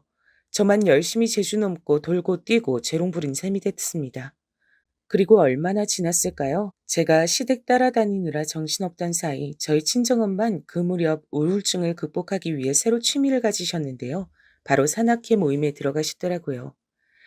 이번에 여기서 다 같이 지방으로 놀러 가기로 했어. 딱 한 번 금방 다녀왔는데 진짜 너무 재밌는 거 있지. 나이 먹어 자식들한테 데려달라 하기도 좀 그렇고 우리 또래들끼리 길론 밝고 똑똑한 사람들이랑 같이 다니니까 너무 좋아. 그 말에 저도 크게 안도했고 엄마 가시는 편에 용돈도 얼마 챙겨드렸답니다. 근데 어쩜 이렇게 일이 꼬이는 건지요. 이렇게 쭉 쓰면서 느끼는 건데 제 인생은 굴곡 없인 그냥 못 흘러가나 봐요. 자꾸 어디선가 텅텅 걸리는 것 같네요. 왜냐면 무던히 1박으로 놀러 가신 듯 했던 엄마가 다치셨단 연락을 받은 거예요. 나 별거 아닌 줄 알았는데 큰 병원 가보려잖아. 엄마 원래 무릎이 말썽이긴 했고 아유 수술해야 될 거라는데 이 나이에 수술은 겁난다 진짜. 아 나 어떡하면 좋니? 엄마 얘기를 듣고 놀라서 남편에게 애를 맡기고 곧장 엄마에게 달려갔고요. 그렇게 병원 오가는 사이 생각보다 상황이 나쁘단 걸 알게 됐어요. 엄마 많이 심각한 것 같아. 무릎 수술해야 된다는데 몇백 든다고 하더라고. 갑자기 그렇게 훅 나갈 돈은 없을 텐데 엄마도. 전 이렇게 말했고 당연히 이 부분에선 남편이 어느 정도 반응을 할 거라고 생각했어요. 적어도 장모님을 안쓰러워하거나 저의 기분을 거드는 말 정도는 할 줄 알았죠. 근데 이 인간은 멍하니 TV 뉴스만 보고 있는 거예요. 자기 내 얘기 듣고 있는 거 맞지? 엄마 무릎 수술해야 된다고. 나도 맞벌이 시작해서 쭉 일했으면 이런 얘기 안 하고 내가 해결하는데 알다시피 그만뒀잖아. 그때도 엄마가 이준이 많이 봐줬고. 그래서 말인데 수술비 좀 내줄 수 있어? 그러자 남편은 제 말에 좀 찔렸던지 바로 이렇게 말하더라고요. 그럼 당연히 그렇게 해야지. 난 도리는 하는 사람이야. 장모님 이준이 봐주시고 고생 많으셨는데 당연히 우리가 금옥해드려야지. 그래, 그럼 잠깐 엄마가 아까 톡으로 보내준 내역 있거든? 저는 거기서 내역을 찾아내 남편에게 얘기했는데 당장 간이라도 꺼내줄 것처럼 말하던 인간이 갑자기 말을 바꾸는 거예요. 아니, 300 정도 든다고? 무릎을 뭐 열어야 돼? 근데 이거 정확한 금액은 아니잖아. 엄마도 대중 없이 주변에서 듣고 말한 것 같은데 큰 차이는 없을 것 같기도 해. 아무튼 그 정도 든대. 그런데 이 인간이 바로 어떻게 뭐라고 못하고 계속 말을 돌려가면서 트집을 잡는 거 있죠? 그것도 아주 치사하고 비열하게 말이에요. 암만 그래도 갑자기 이렇게 목돈을 대뜸 내놓으라 그러면 이래서 자식 하나면 골치 아프다니까.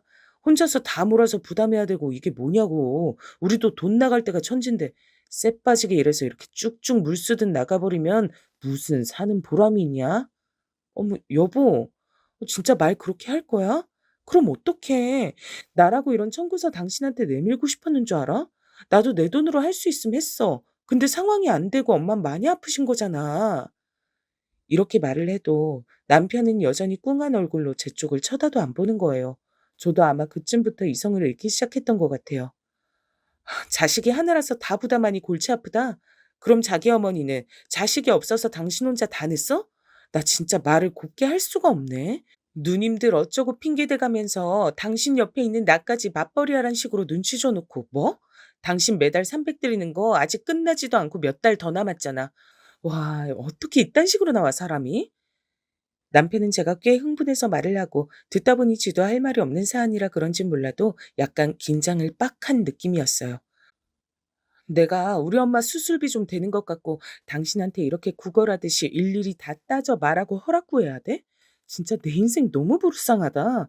그럼 난 왜 자기네 집 식구들 따라다니면서 중재한다고 용 쓰고 어머니 챙겨야 했어? 남편은 여기서 큰 한숨을 들이내시더니 대충 달래려는 손짓을 하며 얘기를 끝내버리더군요. 됐어, 됐어. 이제 그만 알았으니까 더 얘기 안 해도 돼. 우선 내가 돈 100만 원은 어찌저찌 만들어서 보내줄 테니까 나머진 좀 기다려봐. 갑자기 달라 그러면 어떡해? 이러면서 막판에 짜증을 내며 얘기를 끝내버렸는데요. 저도 그러면 안 됐는데 하도 너무 속상해가지고 저희 친정엄마한테 이런 얘기를 다 했어요. 나쁜 놈 같으니라고. 난 지네 엄마며 누나들 싸움에 그렇게 끌고 다니면서 이용해놓고 진짜 나쁜 놈이야. 벌 받아야 돼, 그 놈은. 아이고, 됐어, 됐어. 그럴 것 없다. 내가 내면 돼. 적금 하나 끼면 될 거야. 급하게 돈 나올 구석이 아예 없는 건 아니니까 괜히 나 갖고 둘이 싸우고 그러지 마라. 각자 가족들 갖고 싸우는 거 제일 볼성사나운 거야. 전 그러고 싶은 생각은 없었는데 한사코 엄마 본인이 내겠다고 하고 정말 이러지도 저러지도 못하고 복잡한 중이었는데요. 제가 잠깐 애 데리러 어린이집 간 사이 엄마는 전화를 하신 거예요. 너 공연이 내 수술비 갖고 박서방이랑 싸우고 그러지 마. 엄마 그런 걸로 사위 덕 보고 그러고 싶지도 않고 하나도 안 필요해. 딸 사위 싸워가지고 그거 결제해주면 내가 치료하면서 뭐 마음 편하겠어? 전혀 신경 쓸 거 없으니까 걱정 마. 와, 급기야 엄마가 이렇게 알아서 하게 됐고 남편은 나중에 집에 돌아와서 돈 얘긴 아예 다 까먹고 있더라고요. 저 보자마자 한 얘기가 이거였더라고요. 내가 계속 생각해 봤는데 암만 해도 그때 막내 누나 그러고 간 거 마음에 좀 걸려. 그때 자기가 대신 전화해서 매형한테 인사했고 나는 매형이 너무 얄미워서 모른 척했는데 사실 누나는 아무런 죄가 없잖아. 일단은 겸사겸사 그냥 밥이나 먹자고 당신이 전화 좀 해봐 줘. 엄마한텐 내가 아까 전화해 보니까 엄마도 같은 생각인가 봐. 뭐라고? 나 지금 무슨 말인지 이해가 안 가는데. 아, 참. 이게 뭐 그리 어려운 얘기라고 길을 내매. 간단하게 말해서 그냥 막내 누나네 부부랑 우리 부부, 엄마랑 다 같이 갈 만한 한식당 좀 알아나 봐. 나도 적당히 인터넷으로 찾아볼 테니까. 전 여기서 들고 있던 물잔을 콱 내려놓고 남편을 놀아봤어요. 내가 지금 막내 형님 어쩌고 한 얘기를 못 알아들어서 되묻는 것 같아? 진짜 뻔뻔하고 배려 없다, 당신. 나랑 요압 전에 뭔 얘기하다 끝났는지 생각도 안 나나 봐. 그러자 남편은 그제서야 눈알을 굴리는 듯 하더니 진짜 얼굴에 느낌표가 그대로 뜨는 것 같더라고요. 이제 생각났어? 우리 엄마 아픈 걸로 그렇게 옥신각신해놓고 아예 뇌에서 다 지워버렸나 보다. 내가 당신 엄마 그렇게 대하면 가만 안 있을 거면서. 남편은 제 말에 멍낀 놈이 성낸다고 찔려서 버럭 소리를 지르는 거예요. 아니, 장모님한테 내가 뭐 특별히 뭐가 어째서 일부러 그런 거겠어? 나도 우리 집 일하다가 깜빡한 것뿐이야. 알려주고 다시 물어보면 되지 말을 그따구로 하냐 너는? 저는 이날만큼은 그냥 넘기고 싶지 않더라고요. 그냥 그대로 몰아붙였어요. 이게 지금 깜빡하고 자시고 이해받을 일이야? 어? 우리 엄마 수술하려고 돈 얘기 나왔던 거잖아. 나보고 얼마 돈 100만 원이라도 먼저 보내준다더니 종일토록 연락도 없었고 내 얼굴 보자마자 또 네 식구들 뒤치다꺼리 맡기려 그랬지? 결국 우리 엄마 돈으로 냈어. 어떡할래? 이 말을 하면서 저는 몸이 절로 부르르 떨려왔는데 남편 놈은 찔리니까 막 더 화를 내면서 절 궁지에 몰려고 하더라고요. 진짜 나쁜 놈이에요. 내가 일부러 그랬어? 그랬던 증거 있어? 아, 각자 자기 식구들 생각하느라 까먹을 수도 있지. 그러는 넌 네가 평소 뭐 얼마나 우리 가족한테 잘했다고 큰 소리야. 내가 일일이 가르쳐서 시키지 않으면 절대 안 움직이는 게. 그거 수술비 좀 장모님이 내셨다고 그렇게 억울해 미치겠냐? 이때부터 저는 눈을 부릅뜨고 남편에게 시선을 뗄 수가 없었어요. 어쩜 이런 인간이 다 있나 싶었으니까요. 그리고 막말로 "너 자꾸 엄마들끼리 비교하는데 그럼 나는 왜 당신 엄마 수술비를 당연히 대야 하는 건데? 돈 나 혼자 버니까 아주 물줄기가 나한테 다 솟아나는 것 같아? 말하면 다 나오는 줄 아나. 너 저번에 뭐라 그랬어? 칠순 때 우리 엄마 챙기는 거 말했더니 뭐? 효도는 셀프로 하는 거라고? 그런 개소리나 하던 게 너 아니야?" 전 여기서 정말 천둥 번개가 정수리를 스치듯 어마어마한 충격과 깨달음이 일어나더군요. 곧장 자리에서 일어나 남편을 똑바로 쳐다봤어요. 셀프? 맞아. 좋다. 내가 그렇게 말했었지. 그럼 우리 이제 그쪽으로 가자. 어때? 각자 부모님께 잘하고 셀프로 효도하고 효도한 만큼 본인 부모님한테 받아먹으면서 각자 인생 살자고. 이 말에 남편은 이해가 잘 안 됐는지 다시 되묻는 거예요. 전 그 자리에서 이것저것 짐을 챙기고 그대로 현관을 나가며 말했어요. 혼자 실컷 셀프로 네 엄마한테 효도하면서 사랑 많이 받고 살아. 거긴 내가 들어갈 구멍 아니니까 난 나간다. 당신이랑 더 할 말 없고 당신이랑 살기 싫어. 말 걸지 마 이제. 그러고 나가버렸고 엄마 수술하고 집에 오시기까지 한 2주간을 엄마네에 붙어 있었어요. 여기서 애 어린이집 보내고 중간에 남편 없을 시간에 몰래 집에 가서 남은 짐들을 조금씩 덜어왔는데요.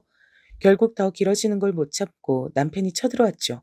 애 어린이집 하원에서 들어오려는데 저희 친정 입구 앞에 남편이 장승처럼 눈을 부릅뜨고 있더라고요. 당신 진짜 이딴 식으로 할 거야?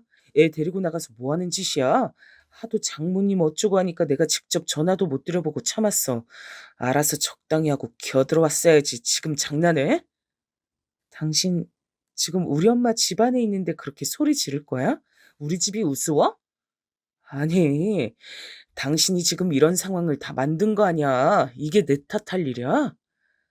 전 그대로 애만 들여보내고 다시 현관에서 말했어요. 이혼하자. 나 당신이랑 이제 그만하고 싶어. 내가 일주일이고 이주일이고 안 들어가는 데는 다 이유가 있는 거지. 들어가서 다시 살 것 같았으면 왜 나왔겠어? 나 생각 많이 해봤는데 암만 생각해도 당신이랑 사는 거 손해야. 그만할래. 뭐 잘못 먹은 것도 아니고 왜 그런 소리를 하는 거야 지금. 웃기지 좀 말아줄래? 이혼은 무슨 씨나라 까먹는 소리를. 남들이 여기저기서 주제 넘게 이혼 소리 해대니까 당신도 뭐 맘만 먹으면 할 수 있는 건 줄 알았어? 장모님 수술비도 없어서 나한테 깽판치다 나가버린 주제에 이혼 같은 소리 하고 앉았네. 뭐? 내가 왜 이혼을 못하는데? 남편은 제 말을 더 듣지도 않고 뒷짐을 지고 한숨만 팍팍 쉬어대더니 빨리 나오라는 거예요. 됐고 서로 힘 빼지 말고 애도 그만 고생시키고 장모님도 불편하게 하지 말고 나와. 당신만 똑바로 하면 모두가 행복해. 뭔 말인지 알지? 어이가 없네. 언제부터 그렇게 우리 엄마를 걱정했는데? 뭐? 이혼할 주제가 안 돼? 그럴 주제 되는데? 당신보다 낫지. 없는 형편에 돈 300씩 시댁에 갖다 붙는 당신보다 난 아주 여유 있어. 어디서 명령질이야? 어우, 이걸 진짜 좋은 말할 때 빨리 들어가서 애 데려 챙겨 나와라. 더 큰 소리 안 나게. 이야, 이 인간 이제 보니 더한 짓도 저에게 하겠더라고요. 저는 번뜩 생각나게 있어 후다닥 들어가서 엄마에게 말하고 그걸 챙겨 나왔고 남편은 지 기준에서 제가 정신 차린 줄 알고 팔짱을 끼고 입구 앞에 서 있더라고요. 뭐야, 애는 왜 혼자 나와? 짐이랑 다 갖고 나오라니까. 이거나 볼래? 당신 주제 파악시켜줄 종이야. 보고 화병 나서 찍고 그럼 큰일 난다, 당신. 적당히 보고 돌려줘. 그러고 전 서류를 남편에게 내밀었고 남편은 오만상을 찌푸리며 그걸 받아서 보더군요. 이게 뭐, 뭐야? 땅이, 아, 이거 무슨 몰래카메라도 아니고, 이게 뭐, 나보고 이거 어쩌란 거야? 전 그걸 다시 훅 뺏어서 등 뒤로 돌리고 쏘아붙였어요. 뭐긴 뭐야? 당신 주제 파악해주는 종이라고. 이쪽 부지 땅 우리 엄마 거라고 적혀 있잖아. 안 읽었어? 읽어놓고 왜 모른 척해? 현실 부정하고 싶어 죽겠지? 그리고 전 다시 숨을 헐떡여가며 마구마구 쏟아냈어요. 야, 나는 우리 엄마한테 그깟 수술비 안 들여도 물려받을 돈이 300억대 재산이 있어. 뭐? 이혼할 주제? 세상에 그런 말도 그런 자격도 필요하냐? 당신이나 앞길 잘 살 걱정이나 해. 그간 그렇게 어머니한테 올인했으니 알곡같이 다 모아주셨을래나 몰라. 그 돈 천 얼마 나중에 받아다가 영원히 엄마 꽁문이나 쫓아다니면서 쳐살아. 다신 여기 얼씬거리지 마. 그러자 남편은 눈동자가 엄청나게 흔들렸고 막 입에 거품을 물더라고요. 다, 다, 당신 미쳤어? 어따 대고 말을 지금 그따구로 미치려면 곱게 미쳐. 왜? 현실을 지금 눈으로 보고 나니까 실감이 안 나지? 평소에 내가 얘기한 게 없으니 몰랐겠지. 엄마 재산은 엄마 거고 난 나고 그렇게 열심히 살았건만 당신은 아주 나를 천의 고아처럼 부려먹으려 들더라. 그리고 뭐? 자식 하나라 지질이 궁상으로 부모한테 다 쏟아받는다 그랬지? 남편은 상황 파악이 뒤늦게 됐는지 연신 콧바람을 몰아쉬며 이젠 저 말고 다른 쪽을 쳐다보면서 부들부들 떨고 이를 갈고 난리가 났다군요. 왜? 분해? 당신도 당신 엄마한테 몰아서 받지 왜? 야구르지? 날 아주 알거지로 알고 그지같이 끌고 가려다가 본인이 그지인 거 현실 파악되니까 죽겠지 아주? 이렇게 저도 잔뜩 독이 올라서 쏟아부은 건 그간 당했던 내용이나 이날 와서도 너무 당연하게 절 한여부리듯 끌고 가려고 했기 때문이에요. 전 말도 제대로 맺지 않고 그 길로 들어와 버렸고 남편은 그 뒤로 우물쭈물거리다가 지 엄마랑 누나한테 다 알렸더라고요. 그래봤자 누나들도 편들어주지 않고 어머니도 뭐 어쩔 도리가 없었을 거예요. 그렇게 남편은 눈 말짱이 뜨고 이혼당했고 전 엄마 쪽으로 넘어온 그대로 잘 살고 있어요. 이혼 갖고 엄마도 꽤 말이 많으셨지만 전날 남편이 찾아와서 부린 꼬라지를 다 알곤 입을 못 다무시더라고요. 그 와중에 남편이 우리 엄마한테 전화해서 저 말고 엄마를 구슬려 달래볼 생각으로 연락했었나 봐요. 아니, 나보고 글쎄 장모님 몸 좀 괜찮으시냐고 연락 온 거 있지. 대충 말하다 끊긴 했어. 이 말에 너무 화가 나서 전 남편에게 문자를 보냈어요. 당신 한 번만 더 우리 엄마 쪽으로 개수작 부리면 애도 못 보고 더 추한 꼴 당할 줄 알아. 접근 금지야. 이쪽에 그 누구에게도 내가 먼저 하기 전까진 하지 마. 알았어? 그리하여 남편은 세상 지 발밑에 두고 절 골려먹고 함부로 대하다 역공격을 당했고요. 다 쓰러져가는 그 연립에서 자기 엄마랑 단둘이 아주 오붓하게 잘 살고 있답니다. 당연히 어머니는 막내로부터 받았던 그 월 300씩의 용돈을 모아두었을 리 따위 없었고요. 싹 다 탕진해버려서 아들이랑 세상 그런 원수가 없는 지경이 됐다네요. 이건 역시 그나마 연락해왔던 막내 신우통이 들었어요. 내 동생이지만 나도 더 얘긴 못하겠다. 그냥 내 말은 그렇단 거야. 옳게도 그간 애썼어. 그럼 잘 지내. 앞으로 연락할 일 없겠지만 건강하고. 그렇게 마무리를 맺었네요. 처음부터 끝까지 이 집에서 유일하게 저랑 말이 통하는 사람은 막내 신우밖에 없는 것 같아요. 암튼 전 엄마의 땅은 그렇다 치고 당장 어떻게 굴릴 계획이 있는 건 아니기 때문에 한동안은 엄마와 저와 아이 3대가 같이 맞물려 사는 방안을 고민하고 있어요. 새로 집을 얻어야겠다는 생각이 들어 다른 지역 쪽으로 부지런히 집을 알아보러 다니고 있고요. 원래 저희 엄만 사위 있을 때 같이 얘기해서 알리고 싶어 하셨지만 전 절대 땅 얘기를 사전에 미리 오픈하지 않길 바랬거든요. 덕분에 인간 바닥 끝까지 다 보고 점검한 뒤 잘 정리한 것 같다는 생각이 들어요. 결혼하기 전에도 알았다면 얼마나 좋았을까요? 그거 하나가 가장 아쉬울 뿐입니다. 그럼 제